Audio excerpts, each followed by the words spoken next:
दिख गया, ठीक है ना। सो गाइज स्टार्ट करते हैं ऑफिशियली हम, इट्स अ रिवीजन वीडियो, ठीक है ना। अभी तक हम अपनी लास्ट क्लास में हमने पढ़ा था, क्या कहते हैं, असेसमेंट में सेल्फ असेसमेंट किया था हमने, और हमने समरी असेसमेंट किया था, और साथ ही साथ हम पहुंचे थे स्क्रूटनी असेसमेंट पे, राइट। तो पहले स्टार्टिंग में जब मैं यहाँ पे वीडियो बना रहा था, इवन जब मैं यहाँ पे कंटेंट देख रहा था, तो मेरे को लगा था कि असेसमेंट काफी आसान टॉपिक है, केवल 7-8 यहाँ पे सेक्शंस हैं, और 7-8 सेक्शंस को हम कर लेंगे तो हमारा असेसमेंट पूरा का पूरा कंप्लीट हो जाएगा। लेकिन जैसे जैसे मैं इन डेप्थ में गया तो मेरे को लगा कि ये जो असेसमेंट के मेन सेक्शन है, इनके अलावा कुछ सेक्शंस और हैं जो कि असेसमेंट चैप्टर से पूछे जाते हैं और असेसमेंट प्रोसीजर से ही रिलेटेड है, राइट।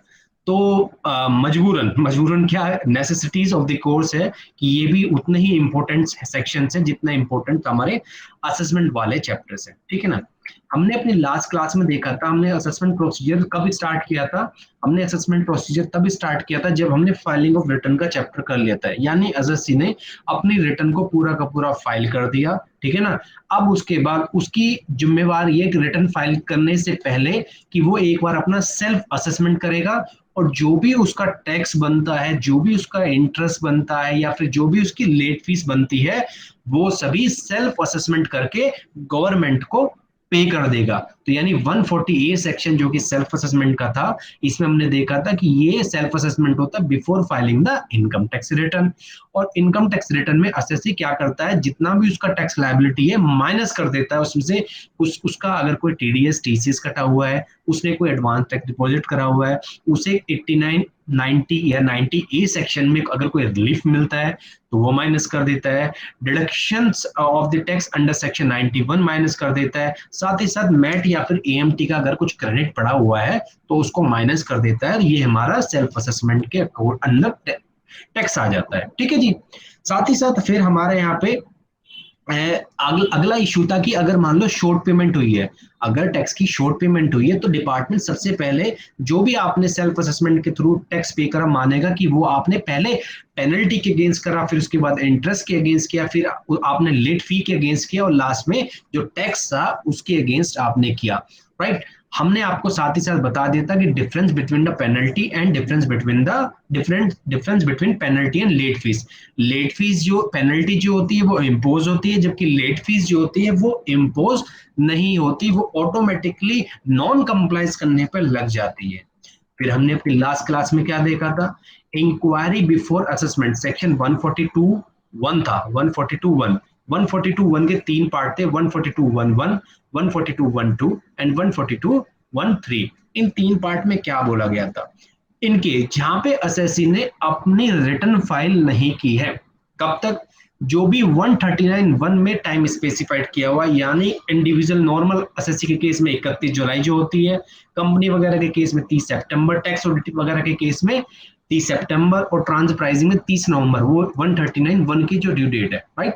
वहां तक अगर उसने रिटर्न फाइल नहीं करी है, या before completion, before the end of relevant assessment year तक उसने अगर रिटर्न फाइल नहीं की है, तो असेसिंग ऑफिसर 142(1) का नोटिस भेजेगा और एसएससी से बोलेगा या टैक्स पेयर से बोलेगा कि भाई अपने रिटर्न को फाइल करो। अच्छा, फिर हमने 142(1)(2) में बोला था, अगर आपने रिटर्न फाइल की हुई है, या आपने रिटर्न नहीं भी फाइल की हुई, अगर एओ को लगता है कि उसको कुछ बुक्स ऑफ अकाउंट चाहिए, कुछ डॉक्यूमेंट चाहिए आपके, तो वो आपसे बुक्स ऑफ अकाउंट्स वगैरह प्रोड्यूस करने के लिए डिमांड कर सकता है। लेकिन इसमें कंडीशन है कि जो भी प्रीवियस ईयर है उससे मैक्सिमम पिछले 3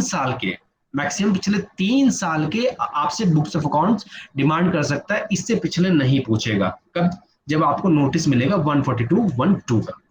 बात आती है, अगर सर 3 साल से पहले की हमें रिकॉर्ड इंफॉर्मेशन मंगानी है, तो भाई फिर 142(1)(3) में आपको नोटिस भेजना पड़ेगा, और उसके लिए अप्रूवल चाहिए आपसे, आपको ज्वाइंट कमिश्नर से, ठीक है ना, ज्वाइंट कमिश्नर से अप्रूवल चाहिए। तो आप क्या है, इंफॉर्मेशन डिमांड कर सकते हो एसएससी से, और उससे आस्क पूछ सकते हो कि भाई आपने जो भी एसेट्स लायबिलिटी वगैरह के जो भी स्टेटमेंट है, यानी आपकी जो बैलेंस शीटें हैं, वो हमें दे दो for any number of the previous year. तो ये एक छोटा सा हमने 142(1) किया था। इसके बाद हमने क्या किया था अपनी लास्ट क्लास में, हमने किया था special audit by the department. Special audit by the department under section 142(2)(a। Special audit कब होती है, एक तो ये 5 सिचुएशन, और प्लस यहाँ पे क्या लिखा हुआ है, plus in the interest of revenue, यहाँ पे डिपार्टमेंट। अगर असेसिंग ऑफिसर्स को लगता है, कब लगता है, जब वो असेसमेंट प्रोसीडिंग कर रहा है या फिर असेसमेंट स्टार्ट कर दिया उसने, उसको लगा कि जो अकाउंट्स मेंटेन्ड है बाय द असेसी, वो उनका नेचर थोड़ा सा कॉम्प्लेक्स है, nature and complexity of the accounts, account जो है कॉम्प्लेक्स नेचर के हैं, उसको समझने में दिक्कत हो रही है। वॉल्यूम ऑफ अकाउंट्स, अकाउंट्स के जो वॉल्यूम है, क्वांटिटी बहुत ज्यादा है, अकाउंट्स आपके नंबर ऑफ अकाउंट्स बहुत ज्यादा है। Multiplicity of the transaction, transactions बहुत ज्यादा है, लिंकेज ट्रांजेक्शन है। Doubt about the correctness of account, या फिर specialised nature of the business activity है एसएससी की, और plus in the interest of revenue है, तो वो स्पेशल ऑडिट के लिए क्या कर सकता है, एसएससी का स्पेशल ऑडिट कर सकता है। लेकिन स्पेशल ऑडिट कैसे करेगा, स्पेशल ऑडिट के लिए वो सबसे पहले यहाँ पे बढ़ता है अप्रूवल, अप्रूवल लेगा प्रिंसिपल चीफ कमिश्नर या फिर चीफ कमिश्नर ऑफ इंडिया से, या फिर एक मिनट कोई आया है, हम इसको ऐड कर लेते हैं बच्चे को। हाँ, वो सबसे पहले अप्रूवल लेगा, और अप्रूवल लेने के बाद वो क्या करेगा, assessing officer at any time of stage of assessment direct करेगा the assessee to get its account audited by the chartered accountant. यहाँ पे चार्टर्ड अकाउंटेंट, ऐसा चार्टर्ड अकाउंटेंट जो नॉमिनेटेड है बाय द चीफ कमिश्नर या फिर कमिश्नर ऑफ इनकम टैक्स, ठीक है ना, उससे एसएससी को बोलेगा कि अपना स्पेशल ऑडिट कराइए। और किन सिचुएशन में बोलेगा, इन 5 सिचुएशन में बोलेगा। प्लस आपको हमेशा याद रखना है, in the interest of revenue, यानी डिपार्टमेंट के फेवर में केस होना चाहिए, यानी डिपार्टमेंट को स्पेशल ऑडिट से कुछ ना कुछ टैक्स का एडिशनल कलेक्शन होना चाहिए, ठीक है ना। अप्रूवल किससे लेनी है, चीफ कमिश्नर या फिर प्रिंसिपल कमिश्नर ऑफ इंडिया, या फिर प्रिंसिपल कमिश्नर या फिर नॉर्मल कमिश्नर ऑफ इंडिया से। अच्छा, जब भी असेसिंग ऑफिसर क्या है, स्पेशल ऑडिट से पहले जो भी उसकी डायरेक्शन है स्पेशल ऑडिट की, उससे पहले एसएससी की सुनेगा कि यार एसएससी कुछ बोलना चाहते हो तो बोल दो, क्योंकि हमें लग रहा है आपका जो अकाउंट्स हैं वो बड़े कॉम्प्लेक्स नेचर के हैं। क्या एसएससी आप कुछ बताना चाहते हो सकता है कि एसएससी ने कोई सॉफ्टवेयर मेंटेन किया हो और जो कॉम्प्लेक्सिटी लग रही थी असेसिंग ऑफिसर को वो कॉम्प्लेक्स हो ही ना, ऐसा भी बहुत केस में पॉसिबल होता है। तो यानी एसएससी को पूरी की पूरी अपॉर्चुनिटी प्रोवाइड की जाएगी ऑडिट से पहले। शायद मैंने एक चीज गलत बोल दी थी कि मैंने बोल दिया था कि असेसिंग ऑफिसर खुद स्पेशल ऑडिट करेगा, खुद नहीं करेगा, ये बार बार मुझसे ये पॉइंट बोला जाता है, वो चार्टर्ड अकाउंटेंट से कराएगा, और वो चार्टर्ड अकाउंटेंट जो नॉमिनेटेड होगा चीफ कमिश्नर या फिर कमिश्नर ऑफ इनकम टैक्स के द्वारा। अच्छा, अब आती है कि चलो स्पेशल ऑडिट होने लगा, तो उसकी रिपोर्ट एओ को मिलेगा, किससे मिलेगा, चार्टर्ड अकाउंटेंट जिसने स्पेशल ऑडिट किया होगा। तो इसका कितना टाइम है, ये कह रहा है special audit report has to be submitted by to the AO within the, जो भी एओ ने ओरिजिनल टाइम अलाउड किया होगा, प्लस एक्सटेंशन, अगर आपने एक्सटेंशन के लिए एप्लीकेशन दिया होगा असेसिंग ऑफिसर्स को, तो टोटल मिला के मैक्सिमम 180 डेज, राइट है जी। इसके अलावा जो स्पेशल ऑडिट के खर्चे हैं वो कौन बियर करेगा, सेंट्रल गवर्नमेंट बियर करता है। और साथ ही साथ इसमें लिखा है where the assessee is directed to get the audit done and the assessee fail to do so, तो assessing officer is entitled to make the best judgment। मतलब अगर एओ ने जो भी डायरेक्शन एसएससी को दिया और एसएससी ने उस डायरेक्शन को फॉलो नहीं किया, तो यहाँ पे एसएससी का बेस्ट जजमेंट हो सकता है, साथ ही साथ पेनल्टी भी उसके ऊपर लग सकती है। तो ये हमने लास्ट क्लास में कर लिया था, थोड़ा सा दोबारा इसलिए बताया, ये जो सेक्शन है काफी इंपॉर्टेंट है। आपको याद क्या रखना है, आपको याद रखना है पहला पॉइंट, चार्टर्ड अकाउंटेंट ऑडिट करेगा, इन सिचुएशन में करेगा, ये 5 situation plus in the interest of revenue. फिर आपको याद रखना है कि इसमें मैक्सिमम टाइम कितना होता है, 180 डेज का। एक्सपेंसेस कौन बियर करता है, सेंट्रल गवर्नमेंट, और अपॉर्चुनिटी ऑफ बीइंग प्रोवाइड की जाती है, और नहीं एसएससी ने माना तो बेस्ट जजमेंट के लिए ये जा सकता है। आगे फिर हमने इंपॉर्टेंट सेक्शन किया था, सेक्शन नंबर 142A, जिसमें था reference to the valuation officer by the assessing officer. हो सकता है यहाँ पे लिखा एओ में, यहाँ पे जो चीज हो रही है यहाँ पे एओ में चीज हो रही है, और यहाँ पे भी था, यहाँ पे सिचुएशन थे, अगर ये सिचुएशन एओ को लगती है तो यहाँ पे भी में था। में यानी कोई कंपल्शन नहीं है, यहाँ पे में था, इसके लिए भी क्या है, यहाँ पे कंपल्शन है, अगर रिटर्न नहीं भरी तो आपको यही 142(1) वाला नोटिस भेजा जाएगा। आगे यहाँ पे फिर क्या है, में reference to the valuation officer by the AO, यहाँ पे फिर क्या है, मे वर्ड, यानी कंपल्शन नहीं है। अगर असेसिंग ऑफिसर्स को लगता है क्या कि भाई मैं जो फेयर मार्केट वैल्यू है किसकी, कोई एसेट्स की, कोई प्रॉपर्टी की, कोई इन्वेस्टमेंट की, मेरे मेरे पे फेयर मार्केट वैल्यू डिटरमाइन नहीं हो रही है, तो एओ क्या करेगा, रेफरेंस लेगा किसका, वैल्यूएशन ऑफिसर का, और वैल्यूएशन ऑफिसर उसको फेयर मार्केट वैल्यू डिटर्मिनेशन करके देगा। साथ ही साथ अगर उसको लगता है करेक्टनेस और कंप्लीटनेस ऑफ अकाउंट्स, अगर उसको डाउट है करेक्टनेस या फिर कंप्लीटनेस ऑफ अकाउंट्स, तो भी रेफरेंस कर सकता है वैल्यूएशन ऑफिसर्स को, ठीक है ना।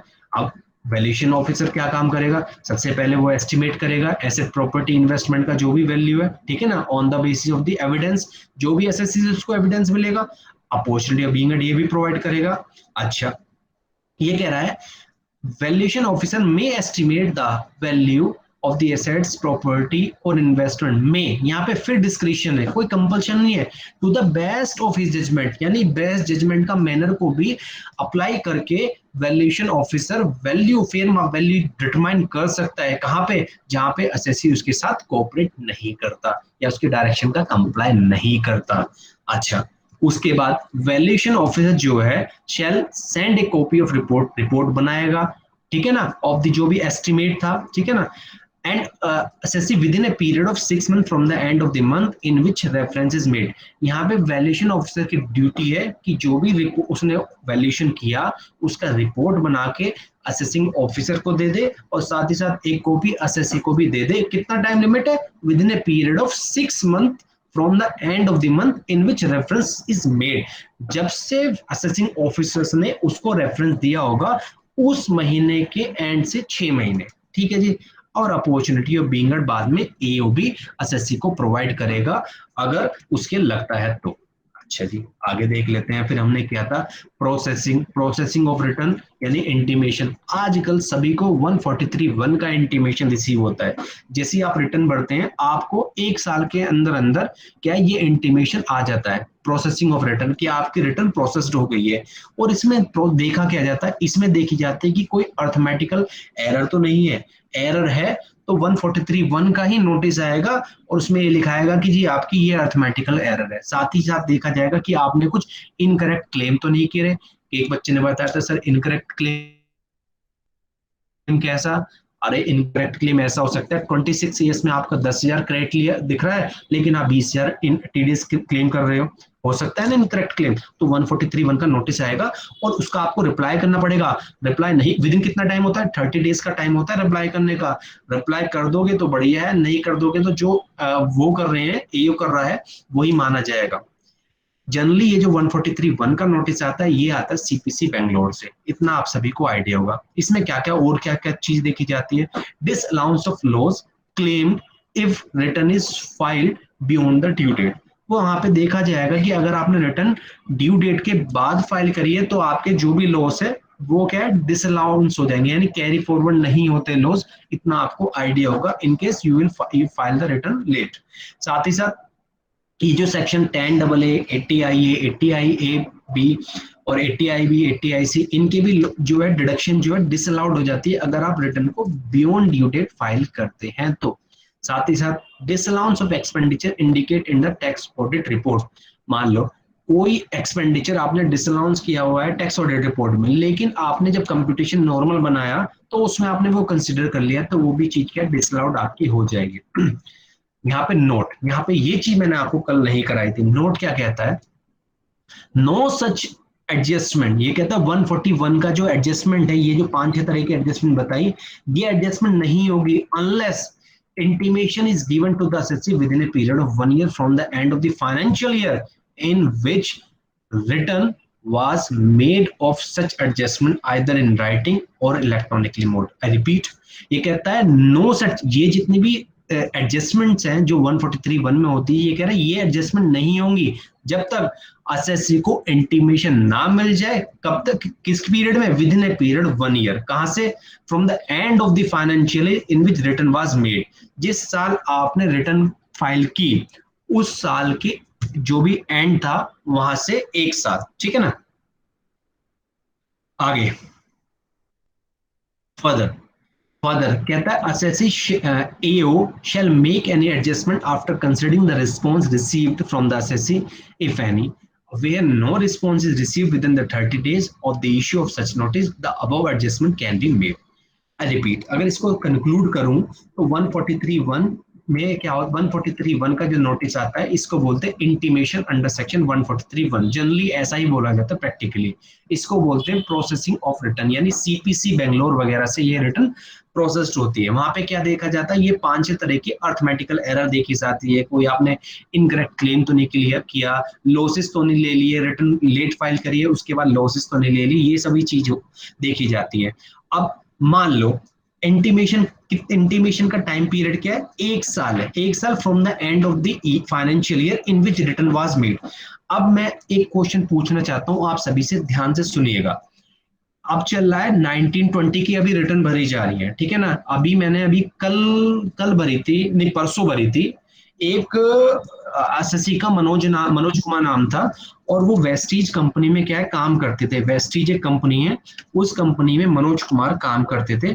तो यहाँ पे मेरे को बताइए कि उनको उनको ये जो इंटीमेशन है 143(1) का, ये आने में मतलब कितना टाइम लगेगा, कितना मैक्सिमम टाइम है कि उनको 143(1) का इंटीमेशन आ जाना चाहिए। प्लीज मैं रिक्वेस्ट करूंगा मोहित से कि प्लीज मोहित अपने आप को अनम्यूट कीजिए और इस सवाल का आंसर दीजिए। मैंने परसों यानी 27 अगस्त 2020 को एक एसएससी की रिटर्न फाइल करी है for the year previous year 1920। अब मेरे को ये बताओ कि मैक्सिमम इंटीमेशन का टाइम उसके लिए कितना अवेलेबल है, प्लीज। सर जैसे अभी आपने रिटर्न फाइल करी है तो अपना and of the financial year हो जाएगा, ये वाला वो होगा 21 में, और 21 से 1 साल मतलब 22 तक, मतलब 31 मार्च 2022 तक आप इंटीमेशन आ सकती है। तो उससे पहले तक मतलब लास्ट डेट वो है। बिल्कुल बिल्कुल बिल्कुल, उसके बाद कोई इंटीमेशन आएगी तो ये जितनी भी एडजस्टमेंट है ये डिपार्टमेंट की नहीं मानी जाएगी। लेकिन प्रैक्टिकली मैं बताऊं, ये जो इंटीमेशन है 2-3 महीनों में 2-3 महीनों में आ ही जाती है। मेरे साथ तो ऐसे ही हो रहा है, जब भी रिटर्न भरता हूँ 2-3 महीने में आ जाती है। Government is very fast. Very good Mohit, बहुत अच्छा आपने आंसर बताया। मैं एक बार देखना चाहूंगा बाकी। यस यस, पता नहीं किसने किया था बच्चों ने। हाँ, very good Chandrabhan, very good Dhruv and very good Dhruv, बहुत अच्छा आप सभी ने आंसर दिया। आगे चलते हैं, ठीक है ना। अब हमारी जो ऑफिशियली क्लास है स्टार्ट हो गई है। अभी तक हमने जो किया था लास्ट क्लास का जो है रिवीजन हमने कवर्ड किया था। अब यहाँ पे एक वर्डिंग है कि भाई इनकरेक्ट क्लेम, यहाँ पे मैंने स्टार लगा के यहाँ पे नीचे लॉ की लैंग्वेज लिखी है कि इनकरेक्ट क्लेम का मतलब क्या है, ठीक है ना। ये एक बार आप खुद से देख लेना। अब हम बात करते हैं scrutiny oblique regular assessment. Scrutiny oblique regular assessment 143(3) में, 143(3) में जो होता है हमारा रेगुलर असेसमेंट होता है, स्क्रूटनी असेसमेंट होता है। अरे होता क्यों है, सबसे पहले क्वेश्चन आना चाहिए, होता क्यों है। तो ये होता है कंफर्म करने के लिए correctness and genuineness of various claim deduction made by assessee in the return of income.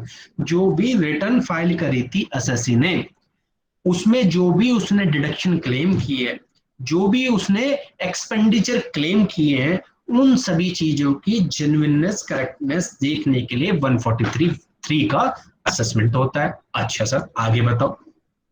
साथ ही साथ एओ यहाँ पे कंफर्म करता है कि जो टैक्स पेयर है, एसएससी है, उसने ये कहता है has not understated the income, अपनी इनकम कम तो नहीं दिखाई, और has not computed excessive loss, उसने अपने जो लॉसेस हैं वो ज्यादा तो यहाँ पे दिखा नहीं दिए, या अंडर पेड द टैक्स, या उसने टैक्स तो कम पे नहीं करा, इंटरेस्ट तो कम पे नहीं करा, पेनल्टी तो कम पे नहीं करा, या नहीं, सभी चीज ऑलमोस्ट यहाँ पे कवर्ड हो गई।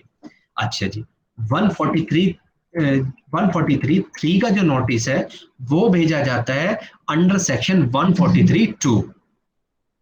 143(2). कुछ बच्चे कह रहे हैं आई एम नॉट वेल, तो मैं व्हाट्सएप ही बंद कर देता हूं ताकि डिस्ट्रैक्शन ना हो। ओके, ये कहते हैं to carry out the assessment under section 143(3) AO serve करता है नोटिस, किसमें, 143(2) का। अच्छा जी, पता लग गया किसके लिए? दिस नोटिस फॉर एंश्योर करता है वही चीजें जो मैंने ऊपर आपको बताया, ठीक है जी।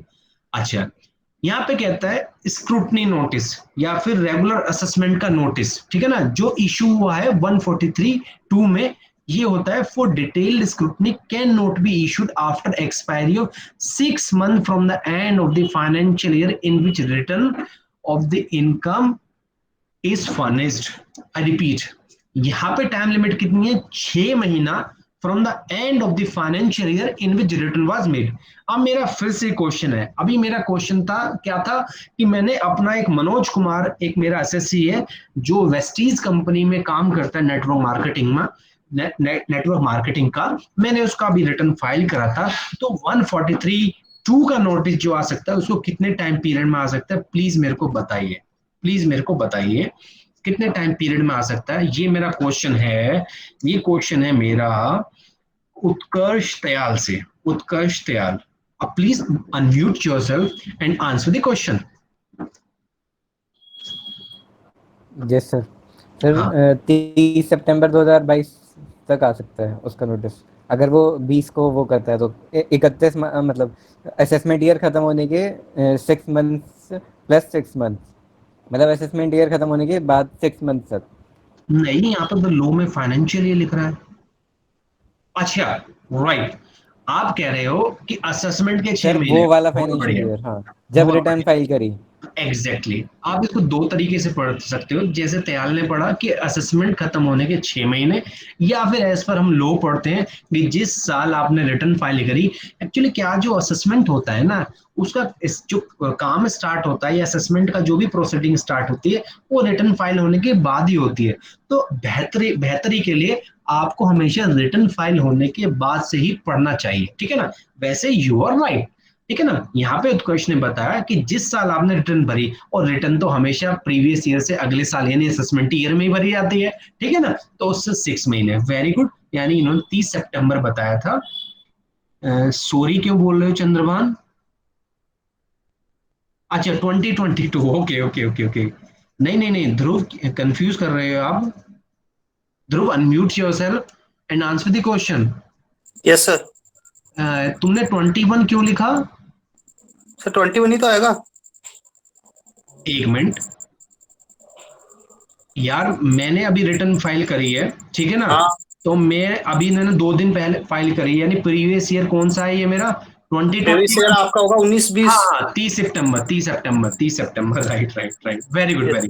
हाँ, 31 मार्च 21 को हमारा खत्म है, तो वो एक साल फालतू ले गए। Very good very good. Ashish Sharma join कर रहे हैं, बच्चे बहुत लेट ज्वाइन कर रहे हैं। बच्चे कल से हम ना 8:30 बजे से ही अपनी क्लास रखेंगे। मुझे लग रहा है आप सभी को भी दिक्कत हो रही है टाइम की वजह से, ठीक है ना। We will start our class from 8:30, okay.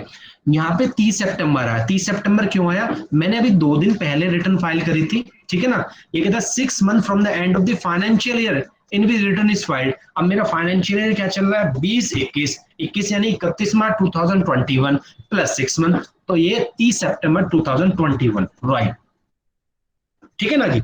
अच्छा, अभी आपके यहाँ पे आगे चलते हैं। ये कहता है टैक्स पेयर जैसी नोटिस आया स्क्रूटनी असेसमेंट का आपको 143(2) में, तो असेसी को भाई क्या, या तो असेसी या उसका रिप्रेजेंटेटिव अपीयर होगा, किसके लिए? असेसिंग ऑफिसर के सामने, एविडेंस देगा, जजमेंट्स रखेगा सामने, ठीक है ना। जो भी मतलब उसके जो भी एविडेंस है सपोर्टिंग, उनको रखेगा, जजमेंट्स बताएगा, सर्कुलर बताएगा, अगर केस उसके फेवर में नहीं है तो, राइट।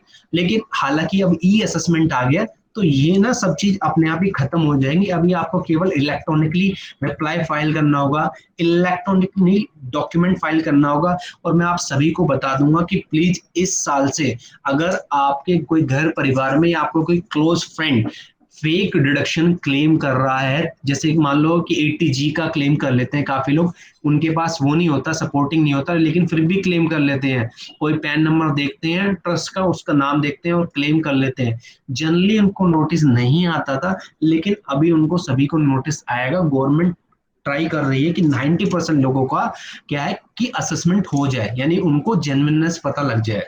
अच्छा, आगे क्या होगा?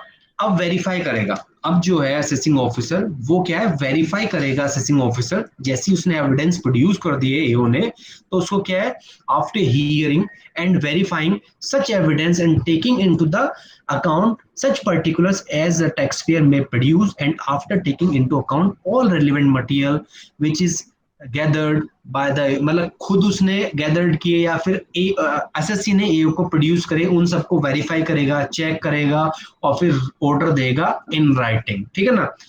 क्या, और ऑर्डर में क्या लिखेगा कि या तो भाई आपकी टोटल इनकम इतनी है या लॉस इतना है और इतना आपको रिफंड पेबल कर, रिफंड आपका इतना बनता है या फिर आपका इतना टैक्स बनता है, यही सब होगा असेसमेंट में।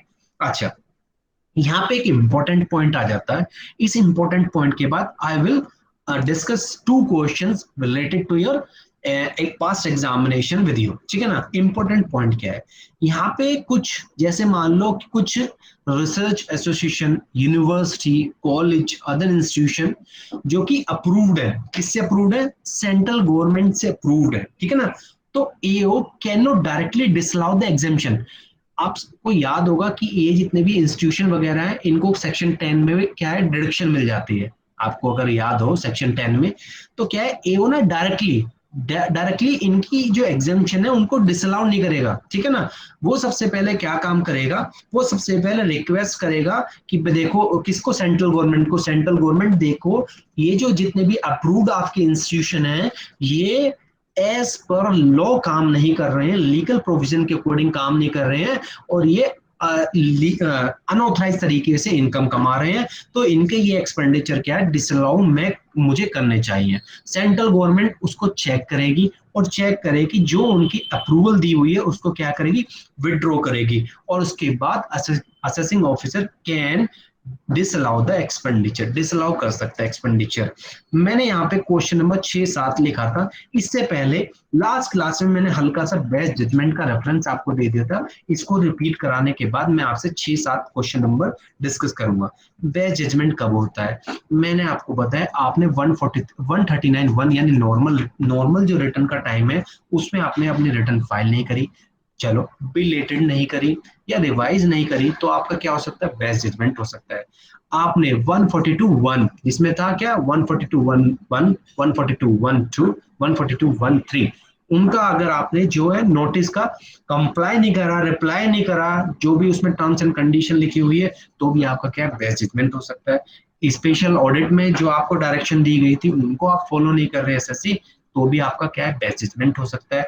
स्क्रूटनी नोटिस 143(2) का स्क्रूटनी नोटिस, यानी अगर आप स्क्रूटनी नोटिस के जो भी डायरेक्शन दी गई थी, जो भी कंप्लायंस करने के लिए कहा था, वो आप कंप्लाई नहीं कर रहे, डॉक्यूमेंट प्रोड्यूस नहीं कर रहे, एविडेंस प्रोड्यूस नहीं कर रहे, एसएससी से मिलने नहीं आ रहे, तो भी आपका क्या बेस्ट जजमेंट हो सकता है।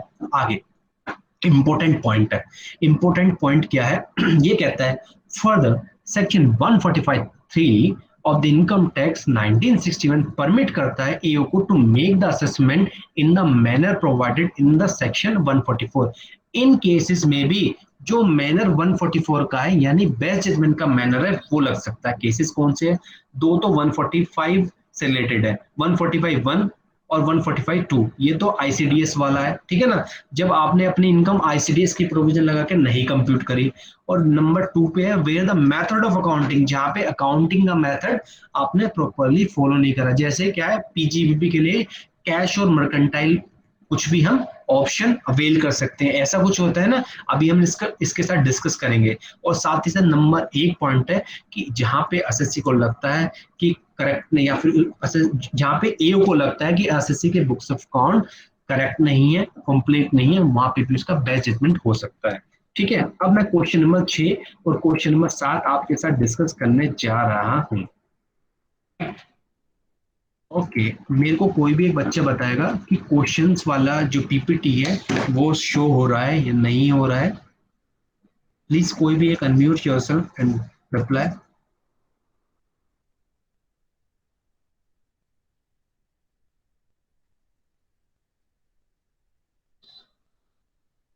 कुछ बताया नहीं। हो रही है सर, अच्छा, हो रही है, शो हो हो रही रही है। है sir. Okay okay okay, chat में लिख दिया करो guys. Okay right, question number 6 और क्वेश्चन नंबर 7। हाँ, अब ये स्क्रीन पे क्वेश्चन है आप सभी बच्चों के लिए, इंपॉर्टेंट है, ध्यान से सुनिएगा। पूछूंगा एक से, आंसर देना सभी को, राइट। ये कहता है टाई लिमिटेड, ये कहता है tie limited file it's return of income for the assessment year 1920 on 26 सितंबर 2019। अच्छा, रिटर्न फाइल हो गई भाई 26 सितंबर को, ठीक है ना। कंपनी का केस है 30 सितंबर लास्ट डेट थी, 26 सितंबर को रिटर्न फाइल हो गई। The return is selected for the regular assessment, यानी रेगुलर असेसमेंट 143 का जो होता है, ठीक है ना, उसके लिए इसको स्क्रूटनी असेसमेंट भी कह देते हैं, ठीक है ना, उसके लिए सेलेक्ट हो गई और जिसका नोटिस 143(2) में सर्व कर दिया गया। ओके, कब सर्व हुआ नोटिस? 3 अक्टूबर 2020 को सर्व हो गया। अब यहाँ पे कह रहा है the company responded to the notice under section 143(2), examine whether the service of notice is within the time, and if not, whether the assessment order can be challenged by the assessee। क्या ये बताओ कि जो notice serve हुआ है 143(2) का, क्या with in time हुआ है, ठीक है ना, और अगर टाइम नहीं हुआ तो क्या ये चीज चैलेंज की जा सकती है, ये असेसमेंट ऑर्डर चैलेंज किया जा सकता है। तो मैं ये क्वेश्चन पूछूंगा विधु से। विधु प्लीज।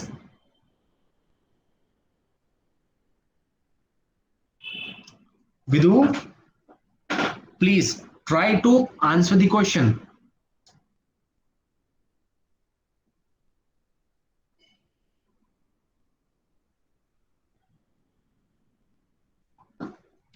ये क्या कहते हैं, दिव्या मेरे को मैसेज करके पूछ रही है, कैन आई ज्वाइन सर। ये भी ज्वाइन किया था इसने अपने आप।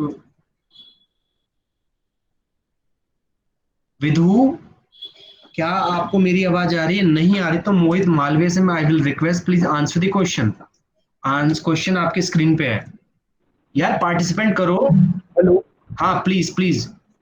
हाँ सर, ये एक्चुअली टाइम बार्ड हो गया है, लेकिन आप है ना इसको चैलेंज नहीं कर सकते क्योंकि ये टाइम लिमिट क्रॉस कर दी है इसने। 6 मंथ इसको सितंबर तक हो जाना चाहिए था, लेकिन आपने इसको रिस्पॉन्स कर दिया है तो आप इसको चैलेंज नहीं कर सकते due to section number 292 BB। Very good very good. क्योंकि जब वहां पे ये लिखा हुआ है कि अगर असेसी रिस्पॉन्स कर देता है तो अगर जो नोटिस को अगर टाइम पे सर्व नहीं करा गया है या किसी इम्प्रॉपर वे में सर्व करा गया है तो ये जो डिफेक्ट है वो क्योर हो जाएगा। क्यों? क्योंकि आपने पार्टिसिपेट कर लिया है। बहुत ही अच्छा, बहुत ही अच्छा आंसर दिया है आपने। आपका मैं नाम लिखता हूँ, even I think so first answer भी आपने परफेक्टली दिया था। आज का चॉकलेट तो मोहित को ही मिलेगा मुझे लग रहा है। वेरी गुड मोहित। ये एक्चुअली लिखा था मैसेज में, मेरा मैसेज सेंड नहीं हो रहा है। Okay it's okay it's okay, कोई दिक्कत नहीं है। राइट, मोहित ने यहाँ पे कहा कि यहाँ पे 6 month from the end of the relevant year in which return was filed, ये इसकी टाइम लिमिट होती है जो कि 30 सितंबर तक हो जाना चाहिए था, लेकिन कब हुआ? 3 अक्टूबर को सर्व हुआ। तो ये टाइम बार्ड हो गया, अगर आप मेरे साथ स्क्रीन पे देख सकते हो आंसर। दूसरा, लेकिन हाउएवर एक सेक्शन है 292 BB, वो कहता है कि जहां पे असेसी ने कोऑपरेट किया हुआ है, ठीक है ना, असेसमेंट प्रोसीडिंग में, ठीक है ना, तो वहां पे असेसी फिर कोई ऑब्जेक्शन बाद में फाइल करे कि उसको टाइम पे सर्व नहीं हुआ, ठीक है ना, या उसको सर्व नहीं हुआ या फिर इम्प्रॉपर मैनर में हुआ, तो ये उसकी जो दलीलें हैं ये उसकी नहीं मानी जाएगी और वो जो भी यहाँ पे असेसमेंट ऑर्डर है उसको चैलेंज नहीं कर सकता, ठीक है ना। तो यही बोल सकते हैं कि therefore in the instant case if the assessee limited has raised an objection to the proceeding on the ground of non-service of notice upon it on time, then validity of assessment order can be challenged. In absence of such objection, the assessment order cannot be challenged। ठीक है ना। तो ये question था, ये question थोड़ा सा important हो जाता है, कभी भी ये क्वेश्चन आ जाता है, इसलिए I have request from each and everyone कि ये नोटिस सॉरी ये क्वेश्चन आप कीजिएगा, राइट। मैं एक और रिप्लाई देख लेता हूँ स्टूडेंट्स के। वेरी गुड उत्कर्ष दयाल, वेरी गुड आशीष, वेरी गुड आशीष। आशीष ने सेक्शंस में अपनी बात कह दी और आशीष कहते हैं notice served after time however it can be challenged as assessment completed. Very good, very good, ठीक है ना। आई होप ये क्वेश्चन आपको क्लियर हो गया होगा। मैं नेक्स्ट क्वेश्चन पे जाता हूँ। क्वेश्चन नंबर 7 है, वो भी आसान है, और ये क्वेश्चन मैं आशीष से ही पूछना चाहूंगा, ठीक है ना। आशीष, ध्यान से क्वेश्चन को स्क्रीन पे देखिएगा, आपको आंसर करना है, बाकी को भी आंसर करना है अगर आशीष नहीं दे पाते आंसर का जवाब। Equal Education is a trust approved under Section 1023C, which run various educational institution. During the course of the assessment under Section 143.3, the AO finds that the trust has carried out of its activity in contravention of this section under which it was approved for exemption. Hence, the AO want to pass an order without giving exemption under Section 10, which assessee object. You are required to examine the following in respect of the provision of the income tax. पहला answer आशीष बताएंगे, क्या AO पास कर सकता है order without giving exemption under section 10? Please Ashish unmute yourself and answer it in proper way. आराम से answer देना है आपको, please answer the same.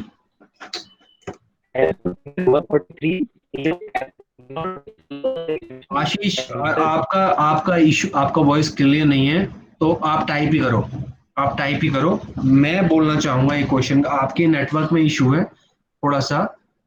No Prachi Jain, no he can not. Prachi Jain unmute yourself, मैंने शायद आपको देखा नहीं। Unmute yourself and answer the same. Prachi Jain, unmute yourself and answer the same in proper way.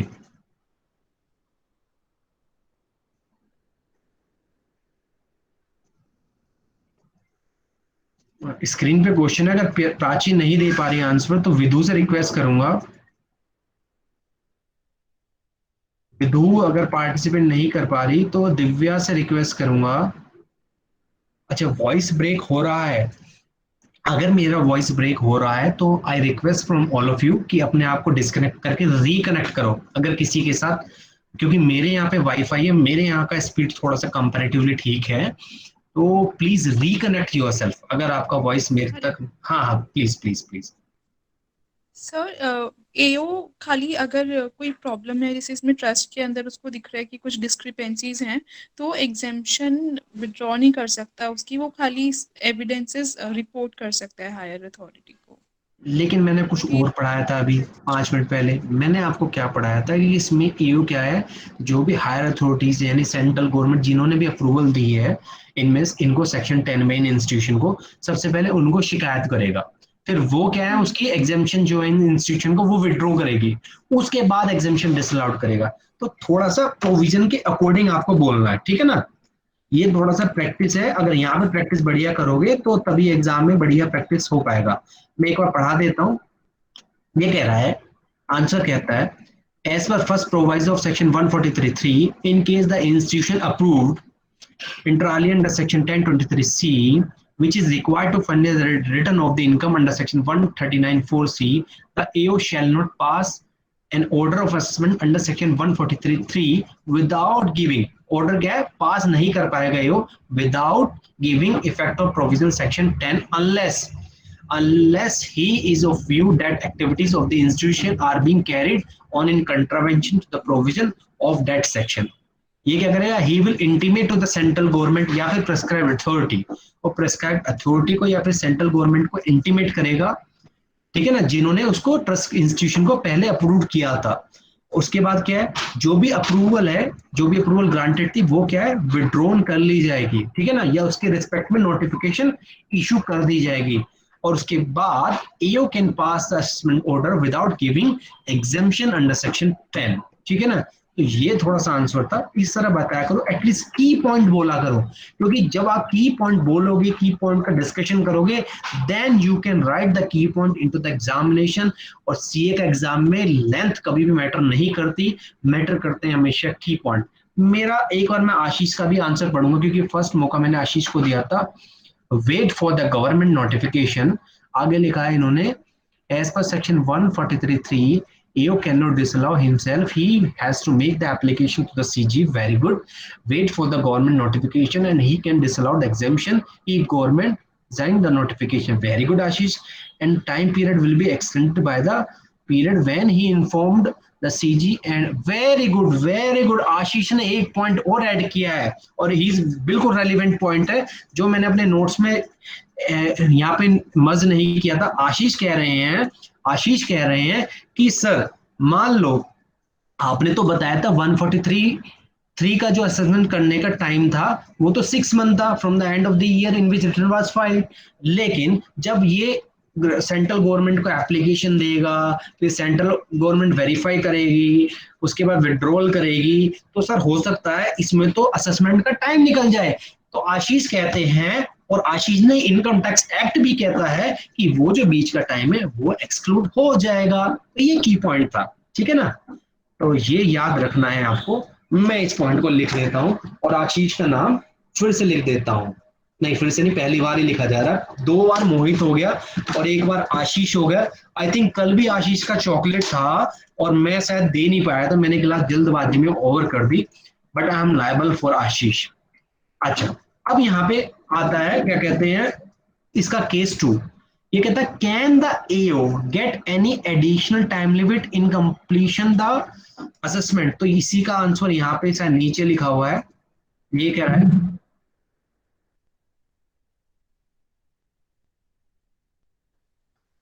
अच्छा मेरे को लगा किसी ने ऐड किया हुआ है लेकिन किसी ने ऐड नहीं किया हुआ था, राइट। ये कहता है क्वेश्चन था हमारा यहाँ पे, क्वेश्चन था क्या यहाँ पे जो असेसिंग ऑफिसर है उसको एडिशनल टाइम मिलेगा कंप्लीट करने का असेसमेंट। तो यहाँ पे कह रहा है as per explanation number 1 of the section 153 in case the assessing officer intimate the contravention of the provision of section 1023C to the central government या फिर prescribed authority, जो भी period है जो commence होता है from the date of intimation, ठीक है ना, और ending with the date of copy of order of withdrawing the approval under section 1023 received by the AO shall be excluded, ठीक है ना। तो ये क्वेश्चन थोड़ा सा इंपॉर्टेंट हो जाता है।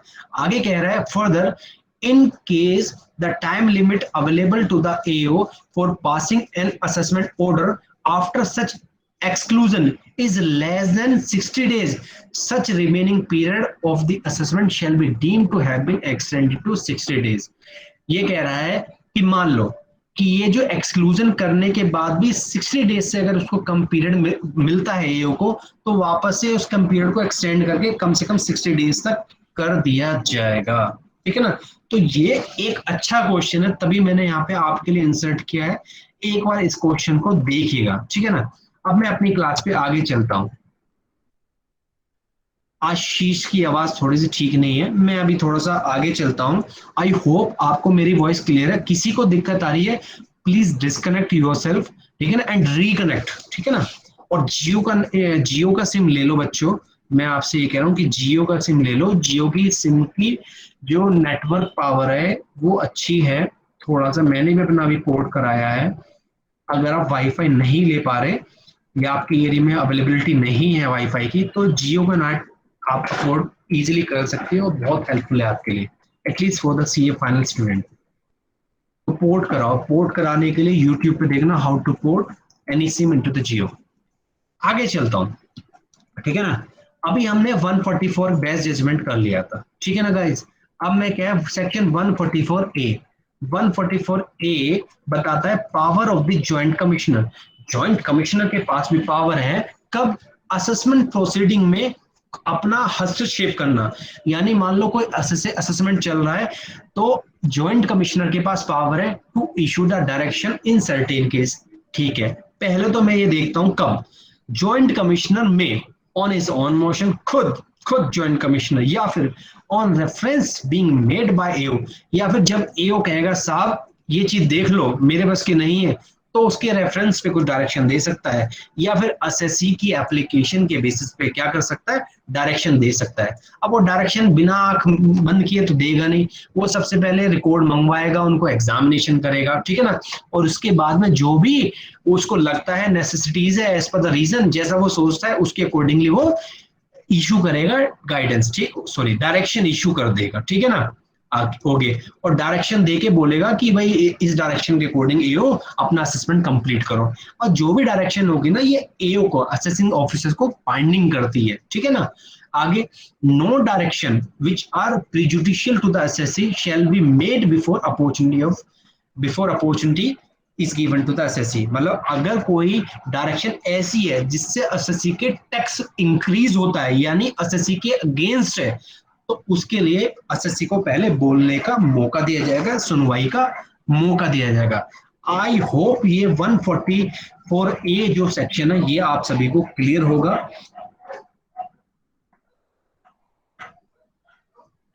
राइट, एक बार चैट बॉक्स में लिख दिया करो थोड़ा सा क्लियर है, क्लियर है, क्लियर है, थोड़ा सा।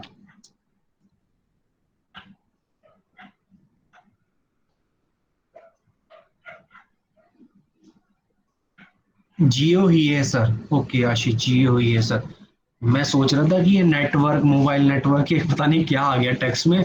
Clear clear clear. विधु आपका कुछ रिस्पॉन्स नहीं आ रहा है, at least you can use the chat box, you can use the chat box, because I believe in participation. चाहे रॉन्ग करो चाहे राइट करो, but I believe in participation. आपको पार्टिसिपेशन करना पड़ेगा if you are with us. बिना participation काम नहीं चलेगा, right. Very good Vidu, at least तुमने मैसेज तो लिखा। सर मैंने अभी लॉग इन किया है, अभी लॉग किया है, ओके। एक्चुअली स्क्रीन पे काफी टाइम से शो हो रहे थे। तो नेक्स्ट क्वेश्चन मैं आपसे पूछूंगा, अभी बता रहा हूं, फिर दिव्या से पूछूंगा। अब इंपॉर्टेंट सेक्शन प्रैक्टिकली यूज होता है, रेफरेंस टू जॉइंट कमिश्नर जैसे था उसी तरह रेफरेंस टू प्रिंसिपल कमिश्नर है या फिर कमिश्नर, ठीक है जी। यहाँ पे एक चीज मैं बताना चाह रहा हूँ, मैंने आपको बताया था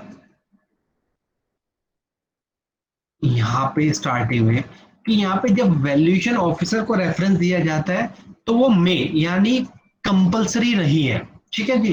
फिर मैंने आपको बोला कि जो जॉइंट कमिश्नर को यहाँ पे रेफरेंस है, जॉइंट कमिश्नर का भी रेफरेंस कंपलसरी नहीं है, क्योंकि वो ऑन हिज ऑन मोशन वो अपने आप भी हस्तक्षेप कर सकता है, या फिर एसएससी के एप्लीकेशन के बाद भी वो इंटरप्ट कर सकता है असेसमेंट प्रोसीडिंग में, या फिर वो एओ की रिक्वेस्ट पे भी कर सकता है। लेकिन यहाँ पे एक इंपॉर्टेंट चीज है। इंपॉर्टेंट चीज क्या है कि यहाँ पे एओ, जब भी आप असेसमेंट कर रहे हो तो एओ की यहाँ पे ड्यूटी बनती है। ड्यूटी क्या बनती है? अगर एओ को लगता है, एओ शैल मेक, यहाँ पे वर्ड होना चाहिए शैल मेक, मैं शैल लिख लो इसको, reference to the principal commissioner या फिर commissioner at any stage of the proceeding on the basis of the material and material evidence available to declare an agreement as impermissible avoidance agreement. What I'm saying, ध्यान से सुनना। अगर AO के पास evidence है, उसको लगता है कि कोई एग्रीमेंट है, अरेंजमेंट है एसएससी का, वो इम्परमिशिबल अवॉइडेंस एग्रीमेंट है, ठीक है ना, तो एओ को प्रिंसिपल कमिश्नर या फिर commissioner of India, commissioner of income tax को क्या रेफरेंस देना ही पड़ेगा। अच्छा, आगे क्या होगा? प्रिंसिपल कमिश्नर या फिर commissioner to issue the notice to assessee, अब वो असेसी को नोटिस इशू करेंगे फॉर सबमिटिंग द ऑब्जेक्शन, कि भाई ऑब्जेक्शन दो अपना, providing an opportunity of being heard within a period not exceeding 60 days, ठीक है ना। अपॉर्चुनिटी ऑफ बीइंग हर्ड मतलब एक तरह से प्रिंसिपल कमिश्नर जब एसएससी को नोटिस भेज रहा है अपने ऑब्जेक्शन सबमिट करने के लिए, और साथ ही साथ अपॉर्चुनिटी ऑफ बीइंग हर्ड मतलब उस नोटिस में क्या है, अपॉर्चुनिटी भी प्रोवाइड कर रहा है कि भाई अपना डॉक्यूमेंट दे दे और कुछ बोलना है तो बोल दे, क्योंकि हमारे एओ ने कुछ मटेरियल एविडेंस तेरे खिलाफ फाउंड किया है, ठीक है ना भाई। आगे अब एओ के पास दो ऑप्शन है, या तो आइदर एओ नहीं, एसएससी के पास, क्योंकि एसएससी को नोटिस चला गया ना प्रिंसिपल कमिश्नर से। अच्छा, अब एसएससी क्या काम करेगा? Either SSC will not furnish objection with in the prescribed time, या तो एसएससी जो है will not furnish the objection, या तो फर्निश ऑब्जेक्शन नहीं करेगा या फिर ऑब्जेक्शन फर्निश कर देगा। अगर मान लेते हैं कि उसने फर्निश ऑब्जेक्शन नहीं किए तो भाई प्रिंसिपल कमिश्नर या फिर कमिश्नर डायरेक्शन इशू करेंगे जैसा उनको लगता है। किसको इशू करेंगे? एओ को करेंगे, ठीक है ना। आगे कहता है as he deems fit for declaring an arrangement to be impermissible avoidance agreement. अच्छा जी, आगे क्या है?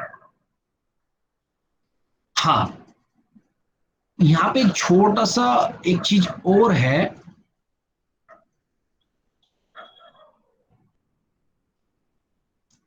राइट।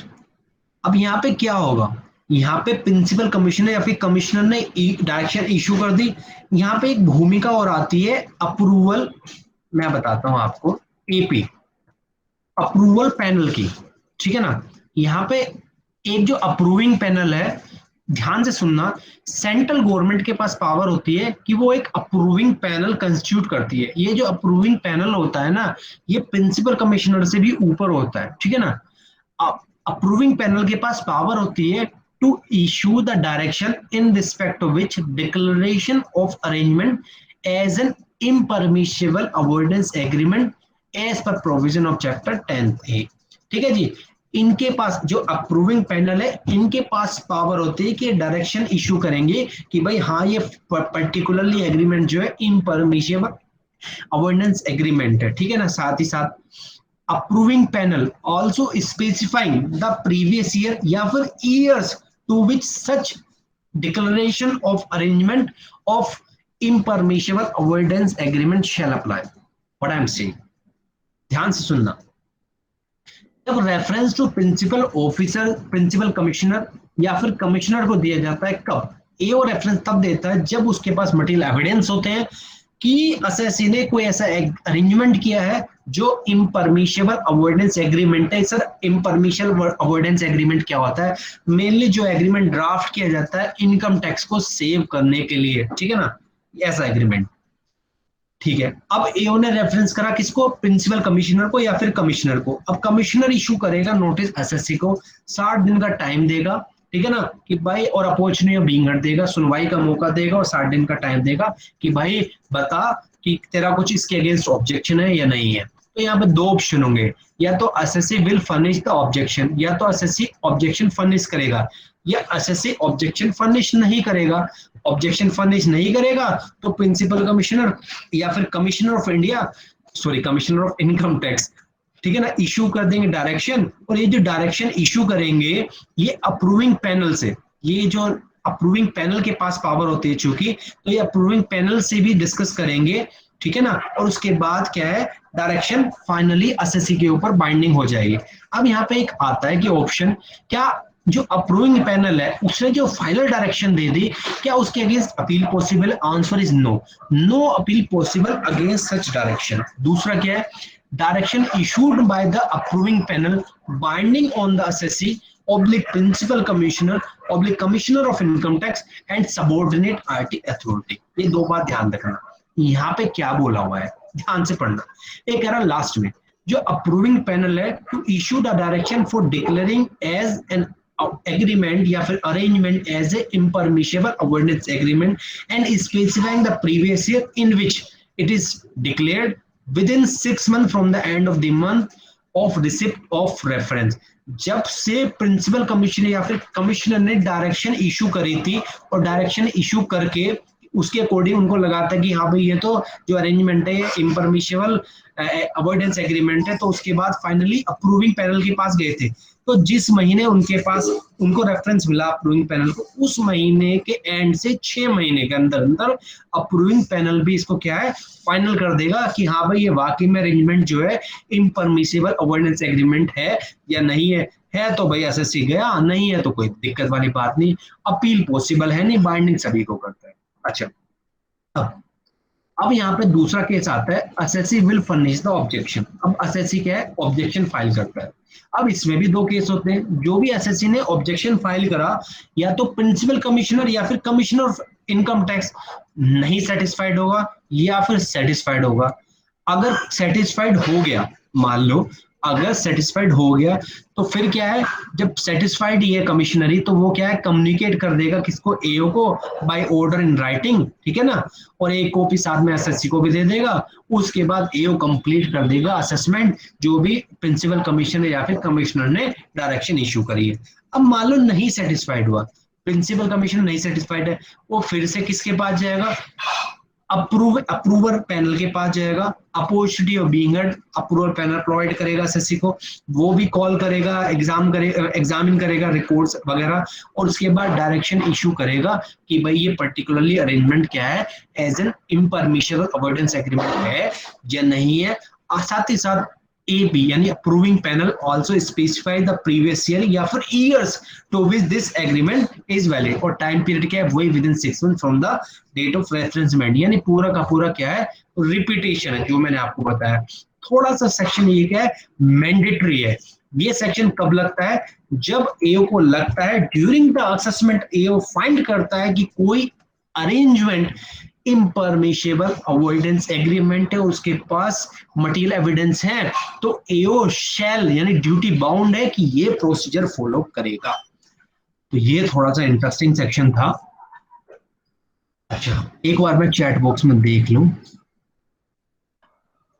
हाँ, गार का टॉपिक है सर, गार का टॉपिक है या फिर सेक्शन 144B है, बिल्कुल बिल्कुल। बट मैं आपको बताऊं ये जो टॉपिक है ये पूरा का पूरा रिलेटेड है असेसमेंट से, क्योंकि कोई भी अरेंजमेंट इम्परमिशेबल अवॉइडेंस एग्रीमेंट है या नहीं है, ये चीज असेसमेंट प्रोसीडिंग में भी फाइंड आउट हो सकती है, ठीक है ना।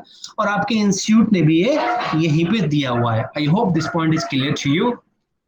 ओके, एक बार ओके तो बोल दो बच्चों। हाँ, मुझे भी अच्छा लगता है when you are speaking. Questions हैं मेरे पास सभी के ऊपर। ओके गाइस, ओके चलते हैं आगे। हाँ, आगे कह रहा है सेक्शन 144C। 144C सेक्शन क्या बोलता है, जिस तरह अभी हमने रेफरेंस की बात करी हुई थी, उसी तरह एक 144C सेक्शन कहता है कि एओ रेफरेंस दे सकता है किसको, टू ऑल्टरनेट डिस्प्यूट रिजोल्यूशन, इसे बोलते हैं DRP, डिस्प्यूट रिजोल्यूशन पैनल भी इसका नाम होता है, डिस्प्यूट रिजोल्यूशन पैनल। अच्छा, सबसे इंपॉर्टेंट है ये जी, डिस्प्यूट रिजोल्यूशन पैनल बनाया क्यों जाता है, सीधी सी बात है, this panel will aid speedy resolution of dispute of fast track basis, मतलब जल्दी फास्ट ट्रैक बेसिस पे जो भी डिस्प्यूट चल रहा है उसका क्या है, स्पीडी सॉल्यूशन रिजोल्यूशन करेगा। अच्छा, समझ में आ गया सर। अच्छा, ये कह दिस इज मैंडेटरी, ये भी मैंडेटरी कब, ये कह रहा this is mandatory for the AO to follow the procedure if you found any variation in the income or losses return which is prejudicial to the interest of such assessee. What I'm saying, I repeat, it is mandatory for the AO को reference देना DRP को, यानी dispute resolution panel को mandatory है कब, जब AO को लगता है कि असेसी ने अपनी कुछ इनकम कम दिखाई है या लॉसेस ज्यादा क्लेम किए हुए हैं, यानी prejudicial to the interest of assessee है। क्लियर है, लेकिन हमेशा DRP के लिए नहीं जाएंगे आप, DRP के लिए सिलेक्टेड केसेस में जाएंगे, या तो फॉरेन कंपनी का केस है या फिर फॉरेन कंपनी के अलावा किसी any person in whose case जो ये वेरिएशन हुआ है, कौन सा, कि इनकम कम डिस्क्लोज करना या फिर लॉस ज्यादा क्लेम करना, ये हुआ है as a consequence of order of TPA under section 92CA, यानी ट्रांसफर प्राइसिंग के सेक्शन के द्वारा। तो इन केसेस में आप क्या डिस्प्यूट रेजोल्यूशन पैनल के लिए जा सकते हैं।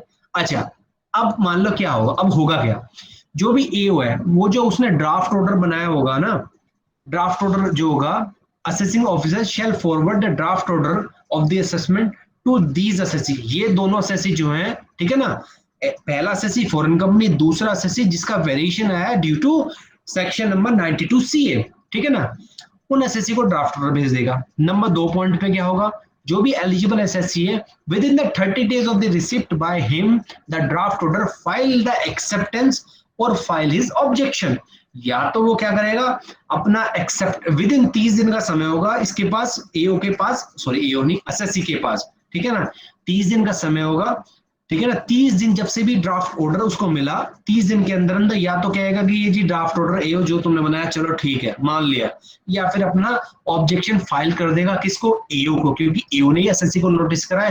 हो सकता है एसएससी जानता हो कि इसको कहाँ जाना है, वो डायरेक्टली डीआरपी के पास भी जा सकता है। अच्छा, अब क्या होगा, इन केस ऑफ एक्सेप्टेंस और no reply within the 30 days, मान लो एसएससी ने रिप्लाई नहीं करा, ठीक है ना, ये कोई एक्सेप्टेंस नहीं दी, 30 दिन में रिप्लाई नहीं करा, तो जो एओ ने अपना असेसमेंट कर देगा वही ड्राफ्ट ऑर्डर के केस, जो एसएससी को ड्राफ्ट ऑर्डर दिया था वही ऑर्डर मान ले जाएगा फाइनल ऑर्डर, और उसी के अकॉर्डिंग असेसमेंट हो जाएगा।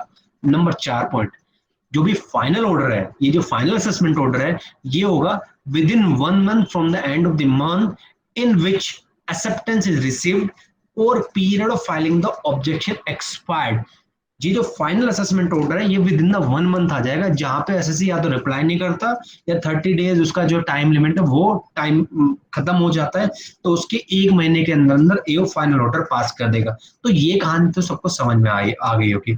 अब बहुत से बच्चे पूछ रहे होंगे सर डीआरपी का कहाँ रोल है, तो डीआरपी का 2 जगह रोल आया। पहले तो ये दोनों एसएससी डायरेक्टली जैसे ही एओ से उनको ऑर्डर मिला वैसे डीआरपी में जा सकते हैं, अपना ऑब्जेक्शन फाइल कर सकते हैं, ठीक है ना, 30 डेज का टाइम है, या फिर एओ के पास भी जा सकते हैं।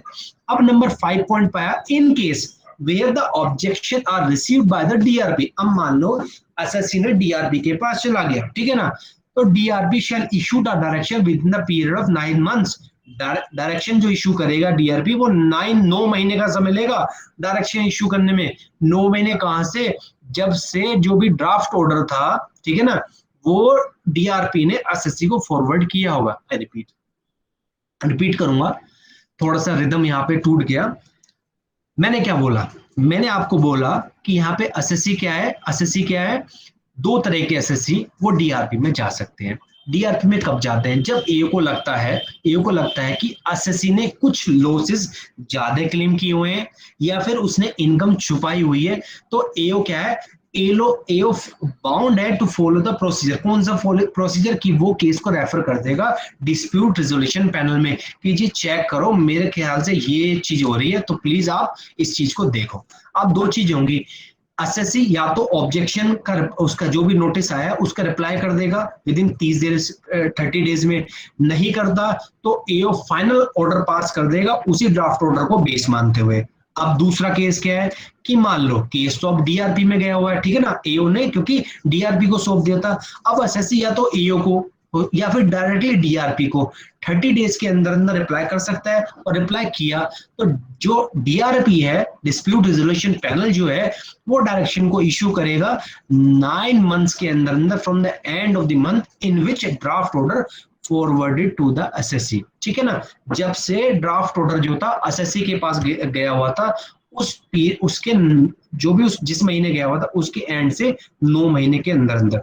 अच्छा, अब मान लो 9 महीने भी जैसे एक्सपायर हो जाते हैं तो या तो डीआरपी सेटिस्फाइड हो जाएगा और एओ को डायरेक्शन दे देगा, और नहीं तो फाइनल ऑर्डर जो होगा वो एओ के द्वारा पास हो जाएगा with in the 1 month from the end of the month in which direction is received by the एओ। जिस दिन डीआरपी ने एओ को डायरेक्शन दे दी उसके 1 महीने के अंदर, मतलब उस महीने से अगले उस महीने के एंड से 1 महीने के अंदर अंदर एओ क्या है फाइनल ऑर्डर इशू कर देगा। आई होप ये आपको थोड़ा सा क्या है क्लियर होगा। यहाँ से क्वेश्चन की मैं आपको बात कह दूं कि एक क्वेश्चन अभी तक आया है। अब यहाँ पे इंपॉर्टेंट पॉइंट आता है बच्चों का कि जो डिस्प्यूट रेजोल्यूशन पैनल है ये क्या क्या चीज कंसिडर करेगा, मतलब ये जो 9 महीने का पीरियड है डायरेक्शन इशू करने के लिए, ठीक है ना, तो उसमें क्या क्या चीजें देखेगा, तो ये देखेगा कि क्या क्या ऑब्जेक्शन फाइल किया एसएससी ने, एविडेंस देखेगा एसएससी के, रिपोर्ट देखेगा एओ की, वैल्यूएशन ऑफिसर की, ट्रांसफर प्राइसिंग ऑफिसर की रिपोर्ट देखेगा या फिर किसी और अथॉरिटी की रिपोर्ट देखेगा, रिकॉर्ड करेगा जो भी उसको लगता है कि रीजन ये होने चाहिए, एविडेंस कलेक्ट करेगा, इंक्वायरी करेगा, ये सब काम करेगा, और उसके बाद तभी तो 9 महीने का टाइम लगा है इसको डायरेक्शन देने में, ठीक है ना। इंपॉर्टेंट पॉइंट कहता था डिस्प्यूट रेजोल्यूशन पैनल में कंफर्म मतलब में कंफर्म ड्राफ्ट ऑर्डर को कंफर्म कर सकता है, रिड्यूस कर सकता है या फिर एनहेंस कर सकता है जो भी वेरिएशन प्रपोज था इन द ड्राफ्ट ऑर्डर। वैसे जनरली मैं बता दूं रिड्यूस नहीं होता, ठीक है ना। आगे every direction issued by the DRP dispute resolution panel से जो भी डायरेक्शन इशू करती हैं वो बाइंडिंग करती है AO। आगे आगे 145 सेक्शन 145 है और सेक्शन 145A है। बड़ा आसान सेक्शन है। 145 क्या कहता है, ध्यान से सुनिएगा। सेक्शन नंबर 145 कहता है income chargeable under the head PGBP, अच्छा, और income from other sources shall be computed either cash और मर्केंटाइल सिस्टम ऑफ अकाउंटिंग। अच्छा, 145 जो सेक्शन है उसमें 3 सब सेक्शन है, 1, 2, 3। तो सब सेक्शन 1 कहता है कि जो PGBP है और इनकम फ्रॉम अदर सोर्सेज है, आप उसको या तो कैश बेसिस पे उसकी अकाउंटिंग कर सकते हैं या फिर मर्केंटाइल बेसिस पे आप उसकी अकाउंटिंग कर सकते हैं, यानी एक्रूअल बेसिस पे। अच्छा, सब सेक्शन 2 क्या कहता है, सेंट्रल गवर्नमेंट नोटिफाई कर सकती है in the official gazette time to time income computation disclosure standard, और मजे की बात है 10 ICDS ऑलरेडी नोटिफाई कर दिए, ठीक है ना, उनको हम ICDS वाले चैप्टर में डिस्कस करेंगे। और थर्ड क्वेश्चन क्या कहता है, थर्ड क्वेश्चन कहता है बेस्ट जजमेंट वाला। बेस्ट जजमेंट वाला क्या, ये क्वेश्चन तो मैं आपको वहीं से कराऊंगा जहां मैंने बेस्ट जजमेंट का PPT बताया था। आपको 2 बार बताया था मैंने कि बेस्ट जजमेंट यहाँ पे कह रहा है कि फर्दर सेक्शन 145(3) बोलता है ऑफ द इनकम टैक्स कि AO मेक कर सकता है मैनर प्रोवाइडेड इन सेक्शन 144। किस केस में बेस्ट जजमेंट का मैनर एक्सेप्ट कर सकता है, where the method of accounting under section 145(1) is not regularly followed by the SSC, या फिर income has not computed as per the ICDS, ठीक है ना। तो यही सब सेक्शन 3 में लिखा हुआ था। क्लियर है? अच्छा, मैंने लिखा हुआ लिंक बेस्ट जजमेंट असेसमेंट से इसको लिंक करना, सो मैंने लिंक कर दिया। I hope this section is also clear to you. Yes yes, okay okay, yes yes, okay okay. अब बात करते हैं हम सेक्शन नंबर 145A की। 145A भी बड़ा आसान सेक्शन है। वो भी बात क्या कहता है, for determine the income chargeable under the head PGBP। पहला बात कर रहा था सेक्शन किसके, PGBP and income from other sources की, ठीक है ना। अब ये बता रहा था मेथड ऑफ अकाउंटिंग PGBP के केस में कह रहा है कि वैल्यूएशन ऑफ इन्वेंट्री का जो आप करोगे वो लोअर ऑफ कॉस्ट और NRV लेके करोगे एज पर ICDS। आगे कह रहा है, मान लो आपने कोई गुड्स या फिर सर्विसेज, ठीक है ना, या फिर कोई इन्वेंट्री आप परचेज की है, ठीक है ना, या फिर आपने सेल ऑफ गुड्स कराया है, सर्विसेज की है, ठीक है ना। तो आपको हमेशा कोई भी टैक्स है, कोई भी ड्यूटी है, कोई भी फीस है जो आप एक्चुअली पेड कर रहे हो या फिर पेबल कर रहे हो टू ब्रिंग द गुड्स और service to the place of its location and condition on the date of valuation, तो उसको आप एडजस्टेड करोगे, मतलब एक तरह से आपको इंक्लूड करना है, ठीक है ना, ऐड करना है। तो ये मेथड ऑफ अकाउंटिंग है। आगे क्या कहता है, यहाँ पे एक छोटा सा चार्ट है। अगर वैल्यूएशन ऑफ इन्वेंट्री की बात की जाए तो इन्वेंट्री हो सकते हैं being a securities not listed in the recognised stock exchange, या फिर लिस्टेड बट नॉट कोटेड, तो उनकी जो वैल्यूएशन होगी वो होगी lower of cost and NRV of the security, लेकिन कैटेगरी वाइज, ठीक है ना, कैटेगरी वाइज। इसके ऊपर कोई क्वेश्चन तो मिला नहीं था, मैंने फिर भी आपको सोचा कि बता दो। दूसरा, अगर इन्वेंट्री आपके पास बीइंग ए सिक्योरिटी, इसके अलावा यहाँ पे कौन सी थी, यहाँ पे थी ऐसी सिक्योरिटीज जो नॉट लिस्टेड है in the recognised stock exchange, या फिर लिस्टेड तो है लेकिन कोटेड नहीं है, तो उस केस में जो भी एक्चुअल कॉस्ट है आपकी जो इनिशियली रिकॉग्नाइज की गई है एज पर द ICDS, वो आप कंसिडर कर लोगे, वही आपका वैल्यूएशन होगा।